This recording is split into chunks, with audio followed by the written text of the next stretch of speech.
సంతోషానికి మించిన సంపద లేదు, ఆరోగ్యానికి మించిన ఆస్తి లేదు, చిరునవ్వును మించిన ఆభరణం లేదు. లాభం ఆశించి చేస్తే వ్యాపారం అంటారు, పుణ్యం ఆశించి చేస్తే దానం అంటారు, ఏమీ ఆశించకుండా చేస్తే దాన్ని సహాయం అంటారు.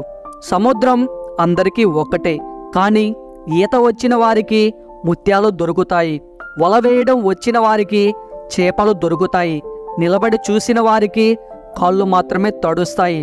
జీవితం కూడా అంతే, అందరికీ ఒక్కటే. కాకపోతే మన ప్రయత్న బలం ఎంత ఉంటే అంత దక్కుతుంది. లోకులు తొందరగా నిందిస్తారు లేదా తొందరగా అభినందిస్తారు. అందుకని ఇతరులు అనే మాటలు పెద్దగా పట్టించుకోవద్దు.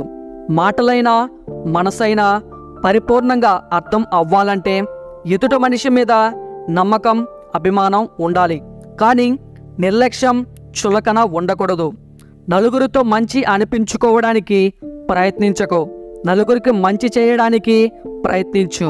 ఆ మంచితనమే నిన్ను నలుగురికి పరిచయం చేస్తుంది. శ్రమించేవాడికి క్షమించే గుణం ఉంటుంది, పెట్టేవాడికే తిట్టే హక్కు ఉంటుంది. తగ్గితే తప్పు లేదు, ఆ క్షణం మౌనం కంటే గొప్పది ఏదీ కాదు. ఇతరులతో నిన్ను నీవు పోల్చుకోవడం ఆపినప్పుడు నీవు నీ అసలైన జీవితపు ఆనందాన్ని పొందుతావు.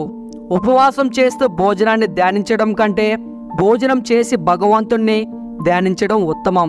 చూసేవాళ్ళు చుట్టూ లేకున్నా సరే పుష్పం వికసించక మానదు. నీ పని నీవు నిశ్శబ్దంగా చేసుకుంటూ వెళ్ళు, నిన్ను ఇష్టపడే వాళ్ళు దారి వెతుక్కుంటూ వస్తారు. ఈ వీడియో మీకు నచ్చినట్లయితే మీ సపోర్ట్గా జస్ట్ లైక్ చేయండి చాలు. అలాగే మీకు ఇందులో ఏ పాయింట్ నచ్చిందో తప్పకుండా కామెంట్ చేయండి. ఇలాంటి వీడియోస్ కోసం ఈ ఛానల్కి ఇప్పుడే సబ్స్క్రైబ్ అవ్వండి. Thank you.